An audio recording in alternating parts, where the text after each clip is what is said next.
Ride through the city like Brennan Schaub. I'm on a mission to get it all. Ride through the city like Brennan Schaub. If you ain't thick, please don't get involved. And now, Brandon Thick Boy Schaub.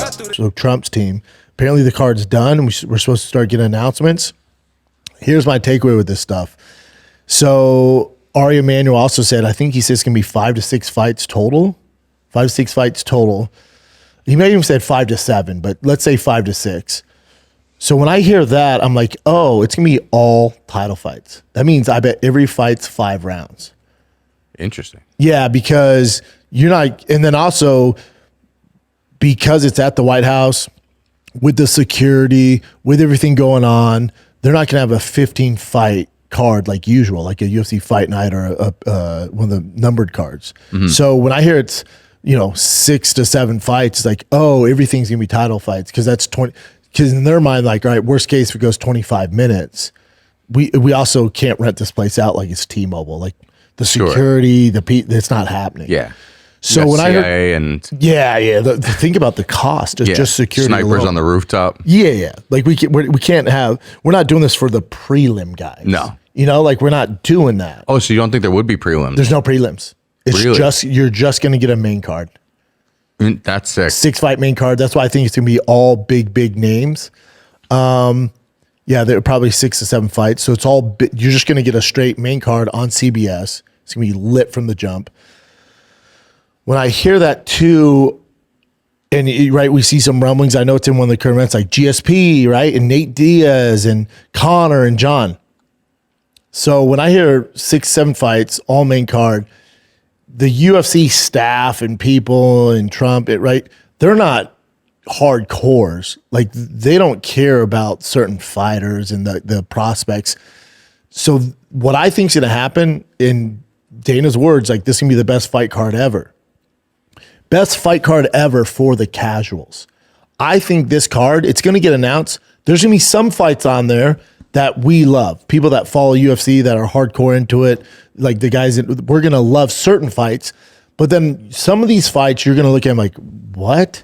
But those fights are going to bring in the casuals. Those fights for people like my dad or, Pam Bondi, who's going to be, or Elon Musk. I'm like, oh my God, Nate Diaz, where the hardcores and the people that are invested in this sport of mixed martial arts in the UFC, this card is going to completely halt the progression of the divisions. Like this card it's going to be for the casuals. It's going to do all the views, but it's not going to move the rankings, the belts. Nothing's going to move forward. There's going to be few. Like I bet we get Ilya and Justin Gaethje. That moves that division, but Jon Jones, Alex, that doesn't move it.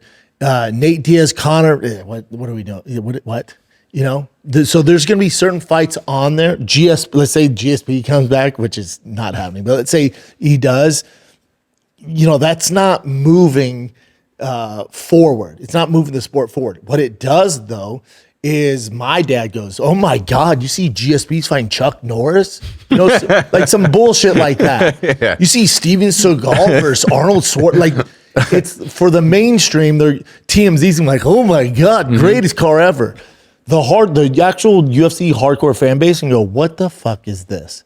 I would bet you any amount of money that's what happens. I do feel like that's the UFC fan base almost all the time. They're almost impossible to please in the first place. Oh, they're impossible to please. But when you think about when Dana says this is going to be the best card ever, according to your mom. Yeah. Like for people that follow the sport, that are into it, it's like, oh, buddy, this isn't. I wonder if like Gina Carano versus, put in whatever. He's like, oh, that's not. Yeah. I wonder if they would do like the prelims at the Apex or something like that, and then now we're tuning into the White House card. It's too many moving parts. Too many moving parts, yeah. And you're gonna lose. Again, the hardcore fan base will follow, but like my dad ain't jumping from this to from the Apex. Like, my dad's like, wait, Paramount, and then I get to go to CBS now. Yeah, you're gonna get 6 fight in front of Lincoln statue. Yeah. The prelims. Yeah. You're gonna get 6 big names. According to your Starbucks barista. Yeah. Does that make sense? So this is more cinema than it is just like a typical UFC event. Yeah. Like this is a historical thing more than just like a run of the mill, like, hey, this is a big card. Yeah, like like Corey Sandhagen, Sugar Sean O'Malley. We love. Trump's going, what? Yeah. Pam Bondi's going, what? Sand what? Yeah. But GSP, Nick Diaz, they're going, oh my God, I know those guys. Does that make sense? Or like a McGregor, like Nate trilogy. Yeah. Where we're like, the people that are into sport are going, okay. They're trying to make it Super Bowl. They're not trying to make it just a great. They're UFC trying to event. make it mainstream. Yeah. Instead of moving the sport forward. Where again, Yeah. this is a one-off, which I'm not saying I don't support it, but it's a one-off. It's just this historical night. It will never happen again. And I'm sure if you talk to UFC brass, they're like, yeah, we're not trying to figure out contenders tonight. We're literally making sure your mom and family tune into it. So that's why you're getting, the rumblings of the GSP and, Nate Diaz coming back and Conor and Jon Jones. Like the casuals know all of them and they're like, oh my God, I'm in.